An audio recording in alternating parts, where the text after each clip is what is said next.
भारतीय अर्थनीती व साधन संपत्ती पंचायत 2022 यासाठी आपल्याला जे अध्यक्ष म्हणून आपल्याला जे लाभलेले आहेत, ते अध्यक्ष म्हणलं की अध्यक्षांचं काम हे फार कठीण असतं. एक तर सगळ्यांना ऐकायचं असतं, सगळ्यांना ऐकून नंतर त्यांचा सार त्यांना त्याच्यातून काय करायचं असतं ते आता आपल्या पुढे मांडणार आहेत. असे आपल्याला आज लाभलेले प्राध्यापक डॉक्टर KS इंगोले SNDT विद्यापीठामधले विद्यापीठ यांना मी नम्र विनंती करते की त्यांनी आपलं मनोगत व्यक्त करावं. आदरणीय प्राध्यापक डॉक्टर KS इंगोले सर.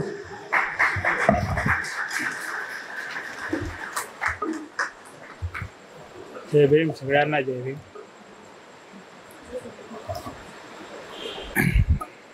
जय भीम. थकून गेलो, थकला नाहीत ना. आजचा हा कार्यक्रम खरोखर छान झाला.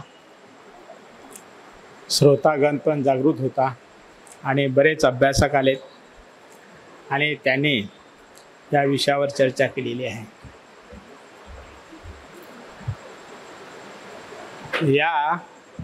ही जी आपली हे टायटल जे आहे या विषयाचं, अर्थनीती, भारतीय अर्थनीती आणि साधन संपत्ती पंचायत, भारतीय अर्थनीती, याच आशयाचं एक पुस्तक लिहिलेलं आहे.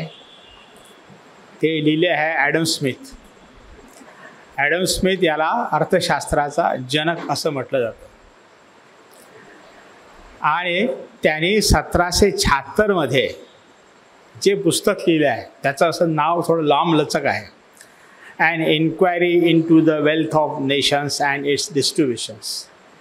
तर ते लांब असं नाव असल्यामुळे ते लोक लक्षात ठेवत नाहीत, फक्त वेल्थ ऑफ नेशन एवढंच म्हणतात.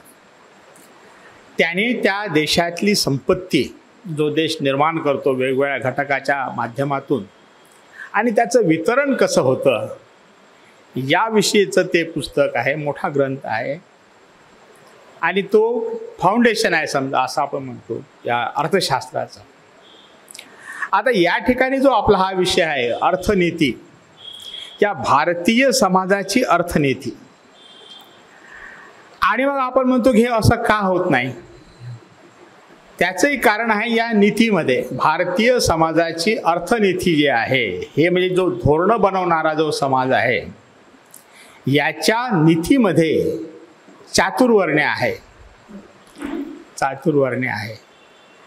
आणि त्याचा कळत न कळत परिणाम प्रत्येक धोरणामध्ये आपल्याला दिसतो आहे आणि त्या अर्थशास्त्राच्या मध्ये, अर्थसंकल्पामध्ये प्रकर्षाने आपल्याला दिसतो आहे. या चर्चामध्ये आरोग्यावर खर्च होत नाही किंवा शिक्षणावर खर्च होत नाही असा सगळ्यांनी बहुतेक लोकांनी समत मांडलेलं आहे. ते खरं आहे. आपल्या बजेटचं सगळ्यात कमी खर्च म्हणजे हेल्थवर आहे, 1.5% एकूण उत्पन्नाच्या, 1.5% GDPच्या, आणि शिक्षणावरला 3%. दुसरं महायुद्ध झालं, त्या दुसऱ्या महायुद्धामध्ये जपान हारला, जपानची हार झाली, त्याच्यावर बॉम्ब पण टाकला गेला. त्यावेळेस जपानने असं मान्य केलं की आमची जी हार झाली आहे, कारण आमच्याकडे उच्च शिक्षित असे सायंटिस्ट असे लोक नाही आहेत आणि त्यामुळे आम्हाला आम्हाला हे हार रोखता नाही आलेली आहे. त्याच्यानंतर जपानने काय केलं की त्यांचा जो बजेट असायचा त्याचा जवळजवळ 45% खर्च, 40-45% खर्च ते शिक्षणावर करायचे. आज हा जपान अतिशय छोटंसं राज्य आहे आणि भौगोलिक दृष्ट्या सुद्धा तेवढं ते हे नाही आहे, म्हणजे असं स्टेबल नाही आहे. भूकंप होतात, पूर येतात, अशा अनेक अडचणी आहेत. तरीसुद्धा जपान जगामध्ये एक भांडवली वस्तूची निर्यात करतो. मशिनरीज आहेत, टेक्नॉलॉजी आहे, असे महत्त्वाचे जे इक्विपमेंट आहेत हे जपान जगामध्ये एक्सपोर्ट करतो आहे. भारत सुरुवातीपासून शिक्षणावर खर्च करत नाही आहे. शिक्षणावर खर्च करत नाही आहे कारण त्यांना वाटते की हे जर शिक्षणावर खर्च केला तर याचा फायदा कोणाला भेटणार आहे. फायदा हा खालच्या वर्गाला भेटला नाही. जो नाकारलेला वर्ग आहे, जो दाबण्याचा प्रयत्न केलेला, या वर्गाला फायदा भेटणार आहे. आणि त्याच्यामुळं भारत सरकार शिक्षणावर खर्च करत नाही आहे. त्याचा परिणाम काय झाला? त्याचा परिणाम असा झाला की एवढे वर्ष झाले स्वातंत्र्य भेटून सुद्धा आज आपण अजूनही प्राथमिक वस्तूची निर्यात करतो. प्राथमिक वस्तू म्हणजे आपलं हे जे आपल्या प्रायमरी गुड्स आम्ही त्याला असं म्हणतो इकॉनॉमिक्समध्ये, अन्न धान्य म्हणा किंवा कपडे म्हणा किंवा तेल म्हणा किंवा असं ते अशा ज्या वस्तू असतात, ज्या गरजेच्या वस्तू असतात, त्या वस्तूची निर्यात करतो. म्हणजे भारताची प्रगती झाली नाही केवळ इथल्या धोरणामुळं. म्हणून Babasaheb Ambedkar annihilation of caste या ग्रंथामध्ये त्यांचं एक वाक्य आहे. ते प्रश्न विचारतात कोणाला? ब्राह्मणाला. ते असं म्हणतात की ब्राह्मणांनी केवळ त्यांच्या जातीच्या हिताकरिता या देशासोबत गद्दारी केली नाही आहे काय? तुम्ही या देशातल्या बहुसंख्य लोकांना शिक्षण शिकू दिलं नाही आहे. तुम्हीच ठराविक लोकांची तुमची मक्तेदारी जाईल म्हणून तुम्ही ह्या लोकांसोबत या लोकांना पुढे येऊ दिलं नाही आहे. त्याचा परिणाम असा झाला, हे लोक पुढे आले नाहीत पण हा देशही मागच राहिलेला आहे. म्हणजे या देशाला विकासापासून प्रवृत्त करण्याचं काम ब्राह्मणांनी केलं आहे असं बाबासाहेब त्यात म्हणतात एनिहिलेशन ऑफ कास्ट या ग्रंथामध्ये. तर इथले जे धोरणं आहेत या धोरणामध्ये सुद्धा तुम्हाला ज्या पॉलिसीज आहेत, कारण विकास हा ते राष्ट्र कसे धोरणं निर्माण करते याच्यावर अवलंबून असतात. आणि या भारतातल्या पॉलिसीज ज्या आहेत ह्या पॉलिसी बहुसंख्य लोकांना आहे असंच ठेवण्याचा प्रयत्न करणाऱ्या पॉलिसीज आहेत. आणि म्हणून ते शिक्षणावर खर्च करत नाहीत, आरोग्यावर खर्च करत नाहीत. कारण या पब्लिक हॉस्पिटलमध्ये जाणारे लोक कोण? हे सगळे गरीब लोक असतात, गरीब तबक्याचे लोक असतात. आणि त्यामुळे या 50-60 वर्षामध्ये हे KM सारखे किंवा असं सायन्स सारखे हॉस्पिटल किती निर्माण झाले आहेत. आणि तसे हॉस्पिटल न निर्माण करता सरकार काय करतं? पब्लिक प्रायव्हेट पार्टनरशिप करते, PPP. म्हणजे सरकार त्यांना जागा देतं, सरकार त्यांना पाणी देतं, सरकार त्यांना टॅक्स हॉलिडे देतं, सगळ्या सुविधा देतात. आणि मग ते म्हणतात की आमचं हॉस्पिटल तयार झाल्यानंतर आम्ही 20% या गरीब लोकांना तिथे ॲडमिशन देऊ कमी खर्चामध्ये किंवा खर्च नसल्यामुळे. पण तुम्ही जाऊन बघा कोणत्याही प्रायव्हेट हॉस्पिटलमध्ये पैसे भरल्याशिवाय ते एंट्रीज देत नाहीत. आणि इकडे दुसऱ्या बाजूला पब्लिक हॉस्पिटलमध्ये लोकांना जागा नसते, बेड मिळत नाहीत, पेशंट वर असतो, पेशंट खाली असते. त्याच्या व्यतिरिक्त सगळं सलाईन असेल, दवा असेल, सगळ्या गोष्टी तुम्हाला घरून आणायला सांगतात. मग सगळंच घरून न्यायचं आहे तर हा दवाखाना आहे कशासाठी असे कोणी विचारत नाही. तर ही जी नीती आहे की याच्यामध्ये जाणारा हा वर्ग आहे, मग याच्यासाठी आम्ही त्यांचं असं मत आहे की आम्ही टॅक्स देतो, आम्ही टॅक्स देतो. खरी स्थिती अशी आहे आजही भारतामध्ये इनडायरेक्ट टॅक्सचं प्रमाण जास्त आहे डायरेक्ट टॅक्सपेक्षा. जे डायरेक्ट प्रत्यक्ष कर असतात हे इन्कम टॅक्स आणि कॉर्पोरेट टॅक्स आहे. या 2 वर्षाच्या याच्यामध्ये कोविडमध्ये जगातल्या अनेक देशांनी जी मदत केलेली आहे ते डिमांड साईडला केलेली आहे. म्हणजे कंझ्युमर्स लोकांना पैसे दिले आहेत, म्हणजे लोकांना पैसे दिले आहेत. हे महिन्याला तुम्ही 5,000 घ्या, 10,000 घ्या वेगवेगळ्या देशामध्ये. इथे तसं नाही केलेलं आहे. लोकांना फक्त धान्य दिलेलं आहे, फुकट ठराविक धान्य दिलेलं आहे. आणि मदत उद्योजकांना केलेली आहे. त्यांचा कर हा 15% आणलेला आहे. त्यांना सबसिडीज दिलेली आहे. त्यांना मोठमोठ्या प्रमाणात लोन त्यांचा माफ केलं आहे. या वर्षी जवळजवळ 35% रिकव्हरी मायनस आहे, ते त्यांना सूट दिलेली आहे. तर इथलं सरकार कसं आहे? धनिक लोकांच्या बाजूनं विचार करणारं सरकार आहे. जो श्रमिक वर्ग आहे किंवा गरीब वर्ग आहे किंवा खालच्या तबक्यातला वर्ग आहे याचा विचार या धोरणामध्ये होत नाही आहे. आणि म्हणून ही स्थिती आहे. ज्या राष्ट्रांचा विकास झालेला आहे ज्याला एशियन टायगर असं म्हटलं जातं कंट्रीज, मग तैवान असेल, साऊथ कोरिया असेल, किंवा असे हे जे मलेशिया आहेत, सिंगापूर आहेत, यांचा जो विकास झाला आहे किंवा कोणत्याही देशाचा जो विकास होतो आहे त्याच्यासाठी पहिल्यांदा शिक्षणावर ते लोक खर्च करतात, आरोग्यावर खर्च करतात, एम्प्लॉयमेंटवर खर्च करतात, लोकांच्या राहण्याच्या सुविधा हाऊसिंगवर ते खर्च करतात, इन्फ्रास्ट्रक्चरवर खर्च करतात. हे खर्च जर केले तर लोकांची क्षमता वाढते, सगळ्यांचीच वाढते, आणि त्याच्यातून देशाचा विकास होत असतो. इथे कसं आहे, इथे education for class, education for masses. जे श्रीमंत लोक आहेत त्यांना वेगळे शिक्षण देते, आणि जे गरीब आहेत त्यांच्यासाठी वेगळं आहे. तर ही जी नीती आहे या देशातल्या लोकांची, ही नीती कशी आहे, एक दुजाभाव करणारी नीती असल्यामुळे आपल्याला असं दिसतं की प्रत्येक धोरणामध्ये खालच्या वर्गाला फायदा होत नाही आहे. आता उद्योग आहेत, उद्योग काढायचे, उद्योग बाबासाहेबांचे औद्योगिकरण झालं पाहिजे. म्हणजे बाबासाहेबांनी एवढं डिटेल अभ्यास का केला, कारण त्याच्यावर त्यांचं संशोधन होतं, PhD होती त्याच्यावर त्यांची.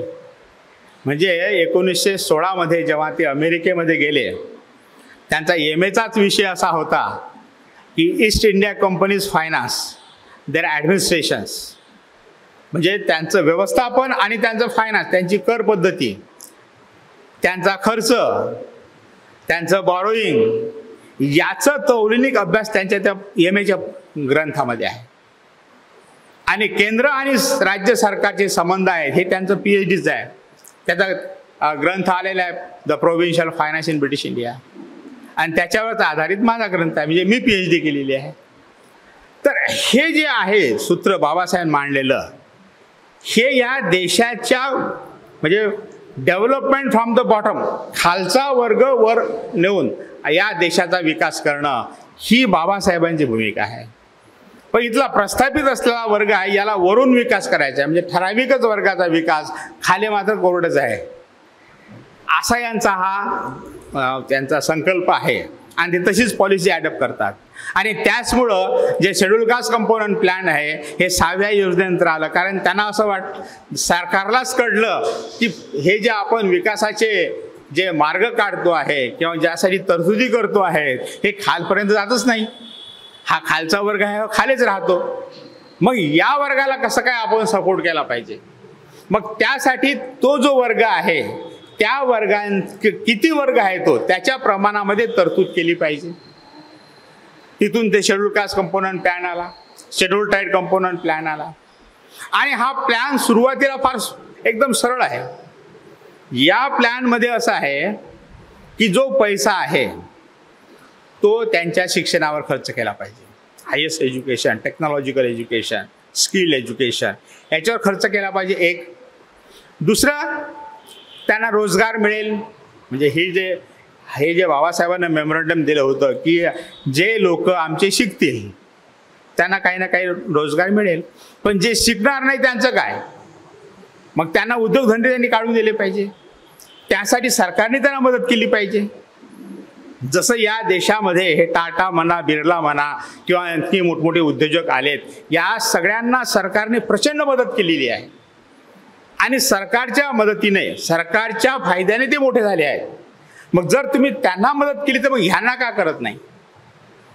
पण अशा प्रकारे सरकारला प्रश्न विचारणारी जी यंत्रणा पाहिजे होती ते आपण निर्माण अजून नाही करू शकलो. तर ही जी व्यवस्था आहे ही अशी आपोआप होत नाही आहे.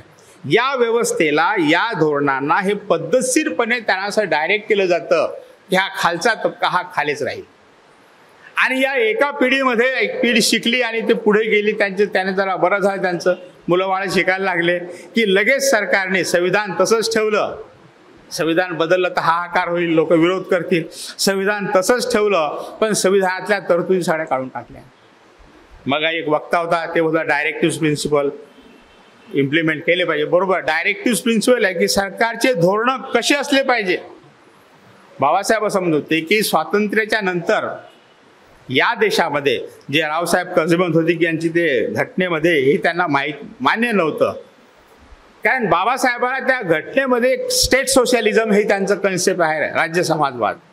म्हणजे त्यांची भूमिका अशी होती की काही क्षेत्रामध्ये ॲग्रिकल्चर आणि काही इंडस्ट्री सर्व्हिस सेक्टरमध्ये इन्क्लुडिंग इन्शुरन्स यामध्ये सरकारचा हस्तक्षेप असला पाहिजे, हा एक भाग झाला.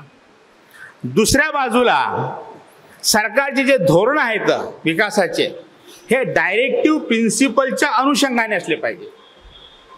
त्यासाठी ते डायरेक्टिव्ह प्रिन्सिपल आहेत 38, 39 आर्टिकलपासून 51 पर्यंत.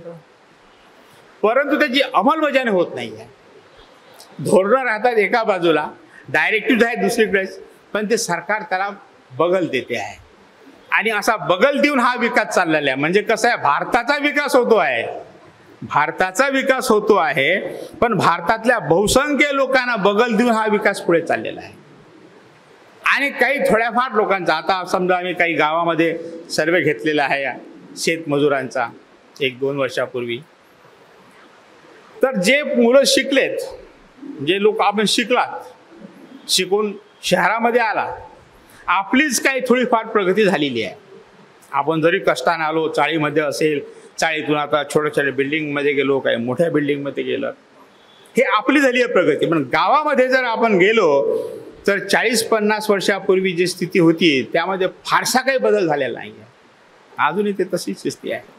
म्हणजे सरकारने जाणीवपूर्वक धोरणात्मक दृष्टिकोनातून त्यांचा विकास केलेला नाही आहे.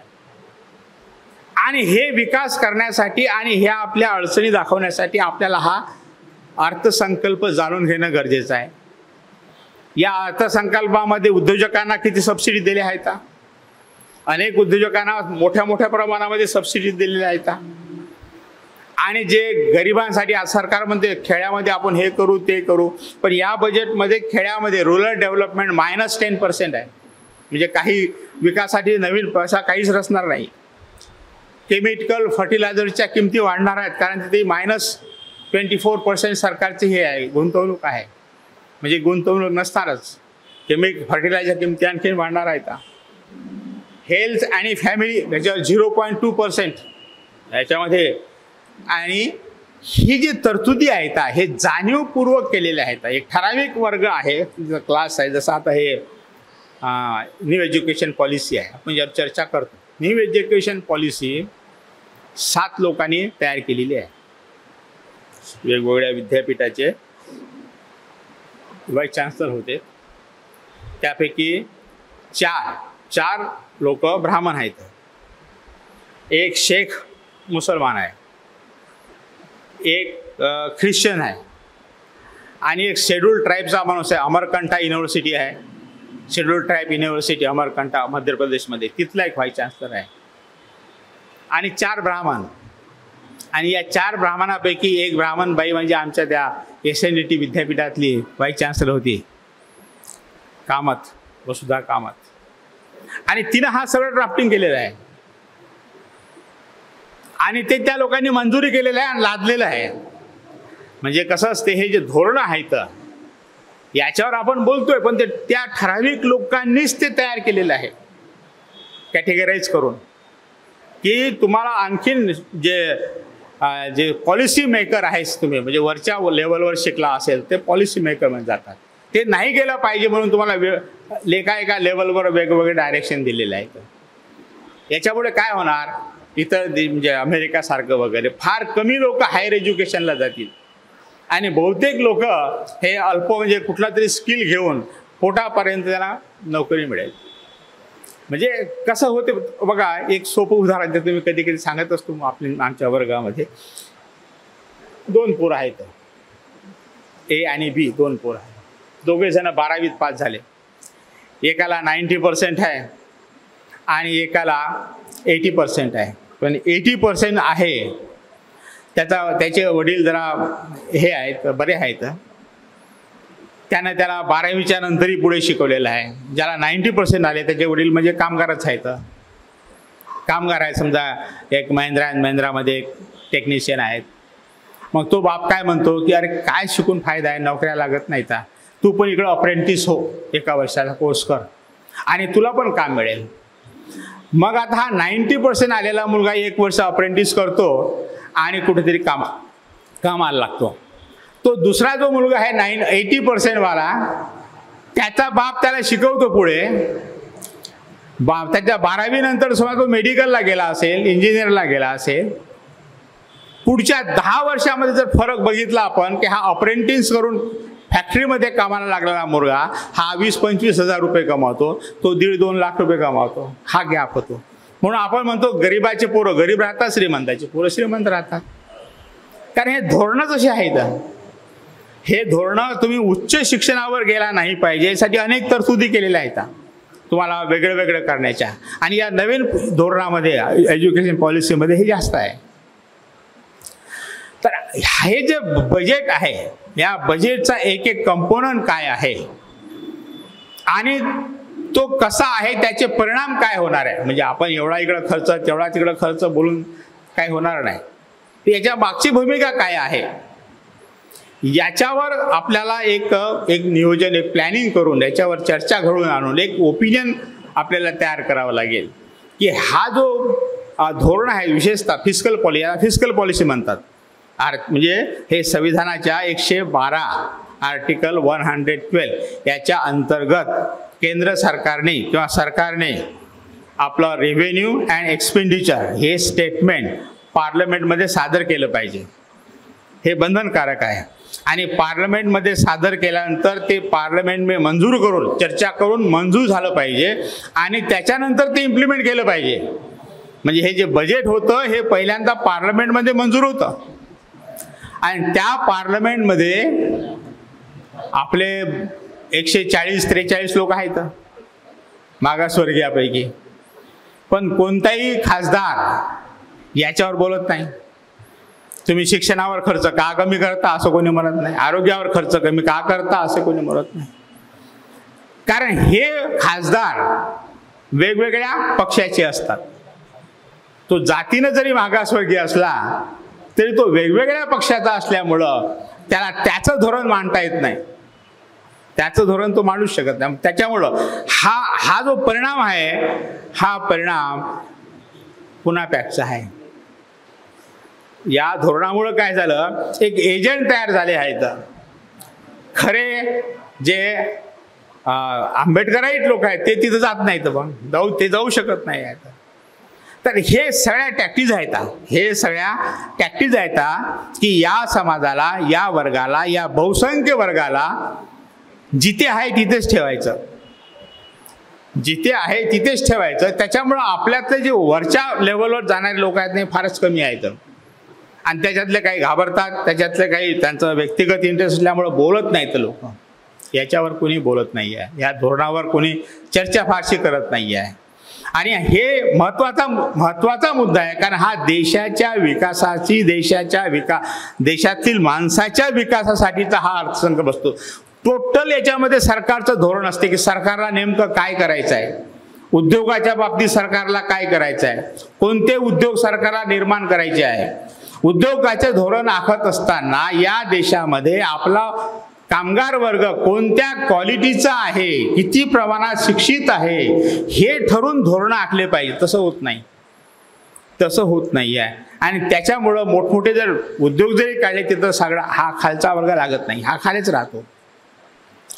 तर ही स्थिती आहे आणि ही अतिशय एक नियोजनपूर्ण आखलेली ही स्थिती आहे.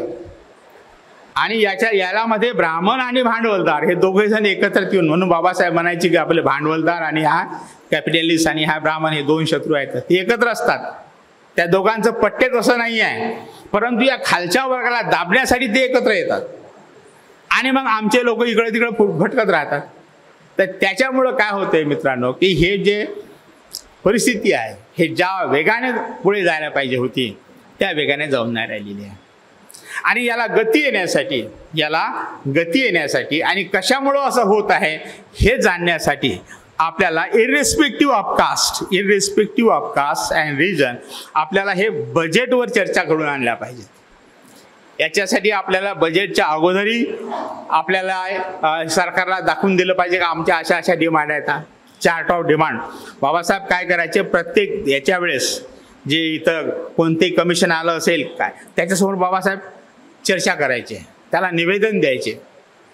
शेवटी जाता एक तुम्हाला सांगतो की आपण म्हणतो की बाबासाहेबांच्या धोरणावर किंवा त्या पुस्तकावर RBIची स्थापना झाली, आणि हे खरं आहे बरं. म्हणजे बाबासाहेबांच्या काळामध्ये मॉनिटरी पॉलिसीवर फक्त एकच पुस्तक होतं, ते होतं लॉर्ड केन्स, JM केन्स यांचं. 1913 मध्ये ते पब्लिश झालं होतं. त्याचं नाव होतं करन्सी प्रॉब्लेम इन इंडिया, हे एक पुस्तक. आणि त्याच्यानंतर 1923 मध्ये लंडनमध्येच PS अँड कंपनीने the problem of rupee, its origin and it's solution हे पुस्तक पब्लिश केलं बाबासाहेबांचं. आणि हे पुस्तक एकाच वर्षामध्ये ज्या 2दा प्रिंट करावं लागली, इतकी त्याची डिमांड होती. आणि त्या पुस्तकामध्ये बाबासाहेबांनी भारतातल्या म्हणजे करन्सी, पैशाच्या व्यवस्थेचे काय समस्या होत्या आणि ते कुठून निर्माण झाल्या हे त्याच्यात त्यांनी सांगितलेलं आहे. तुम्हाला एक फार उशीर झाला हो, पण एक 5 मिनिटं सांगतो. काय झालं, भारतामध्ये ब्रिटिशांच्या राज्याच्या अगोदर म्हणजे मोगल काळ होता. मोगलांचा पराभव करून ब्रिटिश आले. तर त्यावेळेस भारतामध्ये एक काइंड इकॉनॉमी होती, वस्तूचं विनिमय होतं मोठ्या प्रमाणामध्ये. आणि 2 प्रमुख नाणे होते, 2 प्रमुख करन्सी होती. एक होतं सोन्याचं नाणं, त्याला मोहर बनायचे. आणि हे सोन्याचं जे नाणं होतं ते साऊथमधले जे हिंदू राजे होते त्यांचं ते नाणं होतं. आणि नॉर्थमध्ये मुस्लिम राजे होते, त्यांचं जे नाणं होतं, चलन होतं, ते रुपया होता, चांदीचा रुपया. अकबरांच्या काळामध्ये दोन्ही होते, चांदीचा रुपया होता, सोन्याचं मोहर होतं. परंतु त्या 2 नाण्यामध्ये, आणि त्यांचं प्रत्येक नाण्याचं वजन होतं 175 ग्राम. आणि याच्यामध्ये एक्सचेंज रेट नव्हता, विनिमय दर नाही. हे घ्यायचं आणि ते द्यायचं, जशी जे आहे ते द्यायचं, ते वस्तू घ्यायचं, जे दिलं ते घ्यायचं, म्हणजे असा विनिमय दर नव्हता. याच्यामुळे कधी कधी ट्रेडिंगमध्ये प्रॉब्लेम यायचा. म्हणजे भारतातला जो व्यवहार होत होता बाहेर देशामध्ये, ते कोणत्या याच्यामध्ये ट्रेनिंग हे करायचं, हा कधी कधी समस्या व्हायच्या. किंवा काय काय राजांचं सुद्धा स्वतःचं नाणं असायचं, स्वतःचे शिक्के मारून ते द्यायचे. असा हा गोंधळ होता. मग आता ह्या गोंधळातून मार्ग काढण्यासाठी ईस्ट इंडिया कंपनीने काय केलं, एक कायदा पास केला. 25 एप्रिल 1806 मध्ये एक कायदा आला, करन्सी ॲक्ट आला. आणि त्या ॲक्टमध्ये असं सांगितलं की याच्या पुढे, म्हणजे ब्रिटिशांनी असं डिक्लेअर केलं की याच्या पुढे भारतामध्ये चांदीचं नाणं असणार, चांदीचा रुपया असणार, सोन्याचा नाही. आणि तोच रुपया सगळ्या भारतामध्ये असणार. चांदीचंच नाणं असणार, सोन्याचं नसणार. आणि सगळ्या भारतामध्ये, सगळ्या राज्यामध्ये तोच असणार. दुसरा त्यांचा मुद्दा असा होता की याच्या पुढे सगळे जे व्यवहार आहेत हे कॅशमध्ये झाले पाहिजे, वस्तू विनिमय नाही चालणार. सरकारला जो टॅक्स द्यायचा आहे हा कॅशमध्येच दिला पाहिजे. ही व्यवस्था 1806 मध्ये सुरू केली. म्हणजे बाबासाहेब जे पुस्तक आहे द प्रॉब्लेम ऑफ रुपे, रुपयाची समस्या कुठे झाली सुरू, त्याचं ओरिजिन काय आहे, हा कायदा आहे 1806. बाबासाहेब त्याच्यामध्ये म्हणतात की जर ब्रिटिश सरकारला भारतामध्ये मोनोमेटॅलिक्स आणायचं असतं, म्हणजे एकच मेटॅलिकचं करन्सी, म्हणजे हे चांदी आणि सोनं हे 2 मेटॅलिक होते, त्याला बायोमेटॅलिक म्हणायचे, तर ते एकच होतं, सोन्याचं आणायला पाहिजे होतं. कारण इंग्लंडचं जे स्टर्लिंग होतं, पाऊंड होता, ते सोन्यामध्ये होता. आणि भारताचं करन्सी चांदीमध्ये होतं. मग काय करायला लागत जाय की भारतामध्ये त्यांचे सैन्य असायचे, त्यांचा पगार द्यावा लागत आहे, ते सोन्यामध्ये द्यावा लागत होता. म्हणजे चांदीचे रुपये सोन्यामध्ये मोडून सोन्यातून त्यांचा पगार द्यावा लागत होता. त्यांच्या रॉयल्स फॅमिली होत्या, यांना काही मानधन द्यावं लागत होतं, ते चांदीत सोन्यातून द्यावं लागत होतं. त्यांचे टॅक्स होते हे सोन्यातून द्यावं लागत होते. म्हणजे सगळे व्यवहार हे सोन्यातून त्यांना द्यावं लागत होते. आता जोपर्यंत सोन्याचं आणि चांदीचं मूल्य हे समसमान होतं तो प्रॉब्लेम नव्हता. पण काय झालं 1873च्या नंतर सोन्याच्या किमती वाढत गेल्या, चांदीच्या किमती कमीच राहिल्या. म्हणजे जिथं 10 रुपये चांदीचे द्यावं लागत होते तिथं आता 15 रुपये द्यायला लागले. त्याच्यानंतर मग त्यांनी इंग्लंड सरकारने काय केलं, एक्सचेंज रेट आणला. सुरुवातीला एक चांदीचा म्हणजे एक सोन्याचा रुपया म्हणजे स्टर्लिंग इक्वल टू 10 चांदीचे रुपये, नंतर ते 15 झाले, नंतर ते 20 झाले, नंतर ते 26 झाले. म्हणजे अशा पद्धतीने ते वाढत गेल्यामुळे म्हणजे भारत सरकारवर मग बर्डन जास्त यायला लागलं. मग बर्डन ते कसं द्यायचं, ते टॅक्स वाढवायला लागले. मग बाबासाहेब म्हणायचे की ऑलरेडी हा देश फारच गरीब आहे आणि मग या देशामध्ये अशा प्रकारची जर आपण जबरदस्तीनं टॅक्स घेतले, या देशाच्या लोकांचं जीवन म्हणजे बघा, बाबासाहेबाला जरी इथल्या देशातले लोक फक्त दलितांचे नेते म्हणत असले तरी बाबासाहेब त्या काळामध्ये एकमेव होते व्यक्ती अर्थतज्ञ की ते त्या देशाविषयी बोलत होते, भारताविषयी बोलत होते. तर त्या ठिकाणी बाबासाहेब म्हणतात की इथून हे समस्या सुरू झाली. मग हे अधिक पैसे द्यावे लागत होते, त्यांचा टॅक्स अधिक वाढत होता. मग बाबासाहेबांचं असं त्यांनी त्याचं मत मांडायची की भारतामध्ये सुद्धा गोल्ड स्टँडर्ड पाहिजे, गोल्ड एक्सचेंज नको. पण ते लोक गोल्ड एक्सचेंज इथं म्हणजे गोल्ड एक्सचेंजमध्ये तुमच्याकडं चांदीचं जे नाणं आहे ते सोन्यामध्ये परिवर्तित करा आणि सोन्यातून आम्हाला किमती द्या. पण सोनं आणि चांदी याचा जो मेळ आहे तो काय लागत नव्हता. त्याच्यानंतर याच्यात काय करावं, मग त्या सरकारने केलं, ब्रिटिश सरकारने इंटरनॅशनल कॉन्फरन्स भरवल्या 3 वेगवेगळ्या ठिकाणी आणि त्याच्यामध्ये हा विषय चर्चेला आला. तरी त्यातून मार्ग निघत नव्हता. कारण बाबासाहेबांची भूमिका जी होती, बघा याच्या भूमिकेचा प्रश्न आहे. बाबासाहेब भूमिका होती ती भारताच्या दृष्टीने होती, ब्रिटिशांची भूमिका जी होती ती ब्रिटिशाच्या बाजूने होती. आणि त्या ब्रिटिश धोरणांचा असा विचार होता की कसेही करून भारतामध्ये हे म्हणजे सिस्टीम राहिली पाहिजे. भारताच्या लोकांचा ते काही विचार करत नव्हते. आणि त्याच्यामुळे जेव्हा सगळे लोक त्या कमिशनला, त्यांच्या ज्या कमिटी असायच्या त्याला क्लासिकल कमिटी म्हणायचे, एक फॉलोअर कमिटी होती त्याला classical committee for the recommendation असं ब्रिटिश लोक म्हणायचे. बाबासाहेब म्हणायचे की ही is a nonsense committee for the recommendation, कारण त्यांनी चुकीचं सांगितलेलं आहे. J.M. केन्स एवढा मोठा इकॉनॉमिस्ट होता, तो म्हणायचा भारत फार गरीब देश आहे आणि या देशामध्ये सोन्याचं करन्सी परवडणार नाही आहे, लोक सगळं होर्डिंग करतील ठेवतील. बाबासाहेब म्हणजे ही जे फुलिश इकॉनॉमिस्ट बघा केन्सला त्यावेळेस. आणि Babasaheb he was very young man at his time. पण ते केन्सला he is a foolish economist, he doesn't understand that gold currency doesn't mean the actual gold in transaction, the paper currency backed by the gold. तर बाबासाहेब अशी फार टीका करायचे आणि म्हणून त्यांचं जे गाईड होतं एडविन कॅनन, त्यांना ते म्हणायचं अरे बाबा तू भाषा तरी बदला, तुम्ही खूप शिवाय देता ब्रिटिश लोकांना, तुमची थोडी भाषा सौम्य करा. ही तिथं म्हणजे ते बाबासाहेब कसे होते, हे रुथलेस होते संशोधनामध्ये, जे आहे ते आहे, सत्य ते सत्य. तर मग ह्या तिन्ही ज्या होत्या कॉन्फरन्स त्याही फेल गेल्या. हे कमिशन नेमले होते सरकारने, त्याच्यावर विचार केला तेही फेल गेले. मग आता काय करायचं, भारतातला प्रश्न सोडवायचा कसा. त्यासाठी भारतामध्ये यंग हिल्टन कमिशन आलं, त्याला रॉयल कमिशन म्हणायचे, थोडक्यात सांगून राहिलं रॉयल कमिशन म्हणायचे. आणि त्याचे जे अध्यक्ष होते ते होते यंग हिल्टन आणि 7-8 लोक बाकीचे होते. त्या यंग हिल्टनने 59 लोकांच्या इंटरव्ह्यू घेतल्या, 59 लोकांच्या इंटरव्ह्यू घेतल्या, त्याच्यामध्ये बाबासाहेब एक होते. बाबासाहेबाचा नंबर 29वा होता. आणि ज्या लोकांच्या इंटरव्ह्यूज घेतल्या त्यापैकी बहुतेक उद्योजक होते, काही व्यापारी होते, काही वकील होते, काही राजकारणी होते, काही संस्थानिक होते, असे ते लोक होते. त्यावेळेस बाबासाहेब केवळ एकमेव व्यक्ती हे त्या विषयातले तज्ज्ञ होते, कारण त्यांनी नुकतीच त्याच्यावर PhD केली होती. आणि त्याच्यामुळे बाबासाहेबाचा जो ग्रंथ होता the problem of rupee and its origin and solution, हा ग्रंथ प्रत्येकाच्या जवळ होता.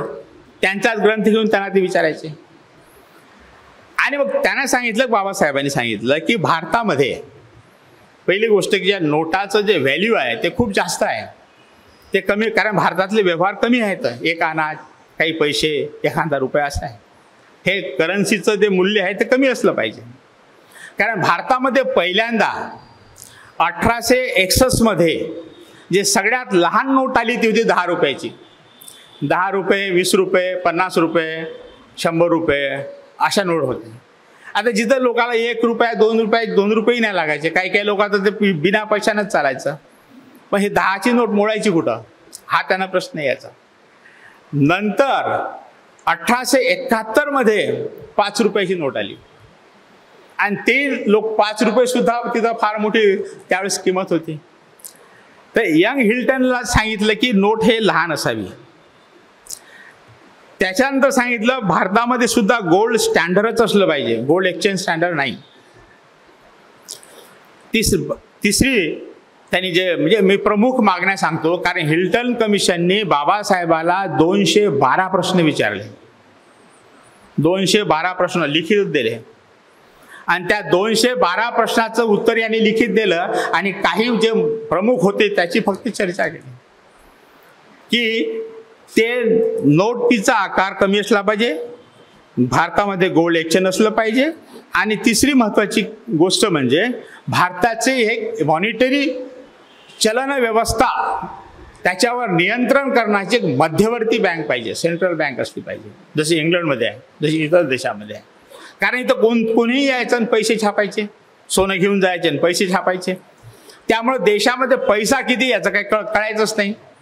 म्हणून ते नियंत्रण करणारी एक विशिष्ट बँक असली पाहिजे. चौथी मागणी अशी होती की पैशाचं मूल्य कमी करून किंमत चलन फुगवटा करून पैशाचं मूल्य कमी होते आणि त्यामुळं किंमत वाढ होते. आणि किंमत वाढ झाल्यानंतर भाऊसाहेब म्हणायचे की या सिस्टीममध्ये इकॉनॉमिक्समध्ये 3 व्यक्ती असतात, म्हणजे 3 ग्रुप आहे.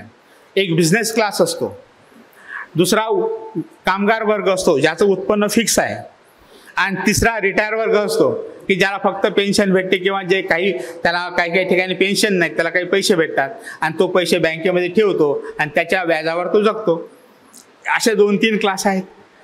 तर बाबासाहेब म्हणायचे की सरकारचे जे धोरण असतात बँकेचे हे बिझनेस क्लासला धरून असतात आणि जर पैशाचं मूल्य कमी झालं आणि चलन फुगवटा झाला असेल तर तो बिझनेस क्लासला फायदा होतो, पण त्याचा परिणाम हा कामगार वर्गावर होतो, त्याचा पगार हा फिक्स असलेला उत्पन्नवाल्यावर होतो आणि त्यामुळं किंमत वाढ ही वस्तू जे आवश्यक वस्तू आहे त्याची किंमत वाढ नाही झाली पाहिजे.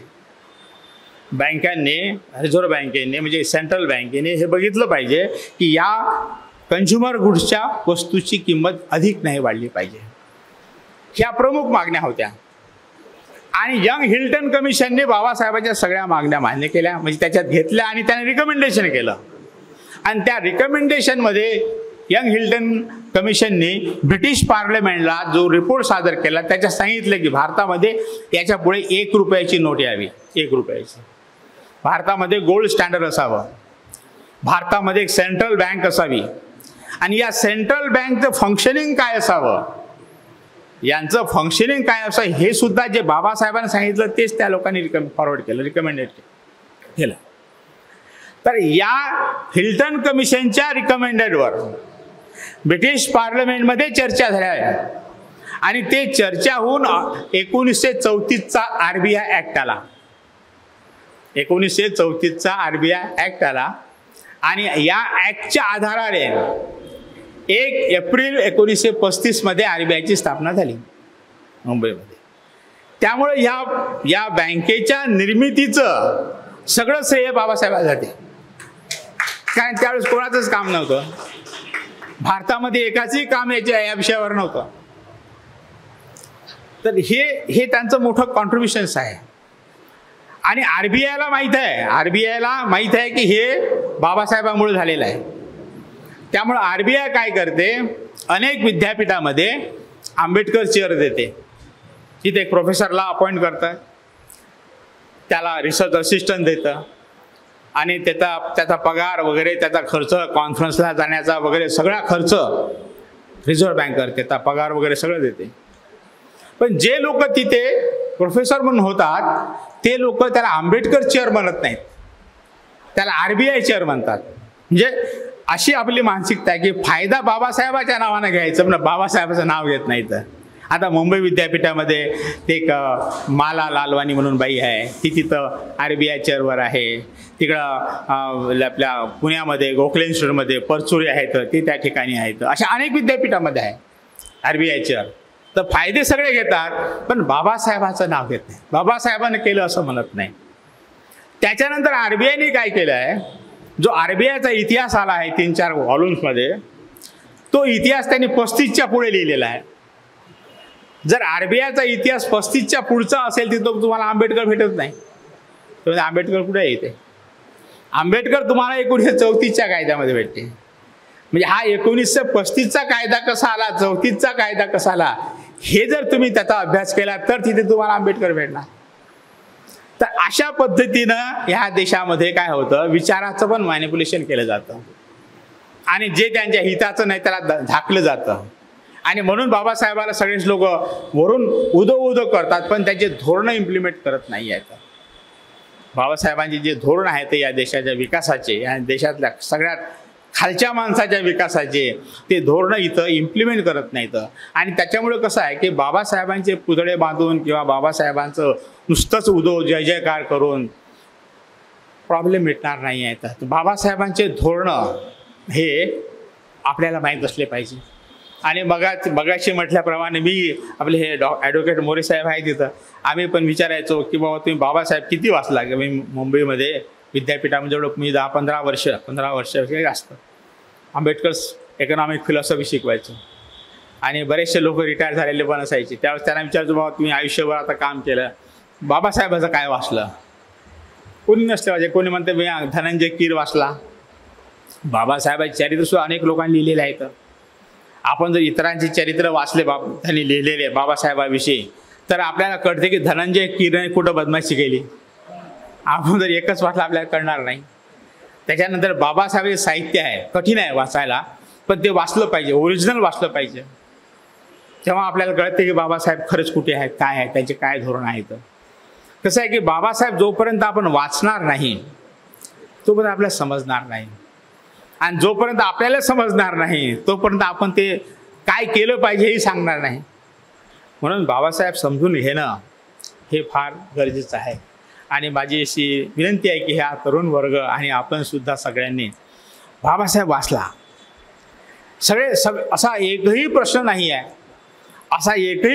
आहे, की ज्याचं उत्तर बाबासाहेबांच्या साहित्यात नाही आहे. असा एकही प्रश्न नाही आहे. जर आपण बाबासाहेबाला आत्मसात केलं तर मग आपल्याला कोणीच डिफीट करू शकत नाही. एवढी ते त्यांची एक क्षमता आहे किंवा त्यांनी निर्माण केलेली क्षमता. अजून आपण त्याच्यातला 10% भाग आपल्याला माहीत नाही, आपण तो घेतलेला नाही आहे. तर हा आपल्याला समजून घेणं हा फार महत्त्वाचा भाग आहे. आणि ते समजून घेत असताना हा एक आपण धागा पकडूया. कोणता? की बाबा या बजेटमध्ये आमच्यासाठी काय आहे, तुम्ही आम्हाला काय देत आहात. हे रास्त मागणी आहे. तुम्ही उद्योजकाला देत आहेत, व्यापाऱ्यांना देत आहेत, त्यांचे कर्ज माफ करत आहेत, त्यांना सगळ्या सवलती देत आहेत तुम्ही, पण आम्हाला तुम्ही काय देत आहे? आमच्या लोकांना तुम्ही कर्ज का देत नाही? त्यांचे जे उद्योग आहेत ते निर्माण करून का देत नाही? त्यांना आता या सरकारने सगळंच काढून टाकलेलं आहे, नोकऱ्या संपूर्णच टाकलेल्या आहेत. तर आपल्यालाच आता काही ना काहीतरी अशाच मार्गाने पुढे जावं लागेल. आणि म्हणून आपल्याला त्यांना किती देत आहेत आणि मग आम्हाला किती आहेत याचा तौलनिक अभ्यास करण्यासाठी आपण ते वाचला पाहिजे, बजेट वाचला पाहिजे. तर असे जर आपण कंटिन्युअसली त्यावर काम करत राहिलो, वर्षभर त्याच्यावर चर्चा करत राहिलो, तर आपण सरकारला आपल्या गोष्टी ऐकण्यासाठी मजबूर करू शकतो. कारण आपला एक बार्गेनिंग पॉवर होऊ शकते. आणि तो आपण जर सातत कायम ठेवला तर त्यांनाही सुद्धा ते ऐकावंच लागेल. आणि आपण हे जर लोकांमध्ये पण जाऊन सांगत राहिलो की बरं बाबा तुझा हिस्सा कोणीतरी घेते आहे, तुझ्या नावाचा हिस्सा दुसराच कोणीतरी पळवतो आहे, हे जेव्हा त्यांना कळेल तेव्हा हा वर्ग पण जागृत होईल. आणि माझं तरी मला भेटलं पाहिजे बाबा, माझा हिस्सा कुठे आहे. जे वामनदादा कर्डक म्हणायचे की आमचा वाटा कुठे आहे, ते आता आपण आपला वाटा विचारला पाहिजे. आणि आपल्याला आपला वाटा शोधण्याचं महत्त्वाचं साधन आहे बजेट. म्हणून आपण बजेट सिरियसली घ्या, त्याचा अभ्यास करा. आणि आपण असेच घेत जाऊ का आता तर फारच वेळ झालेला आहे. आता आपण थांबूया इथे, म्हणजे माझ्या होती ना सर सांगतील पूर्ण तुमचं, तर आता मी थांबतो. जय भीम.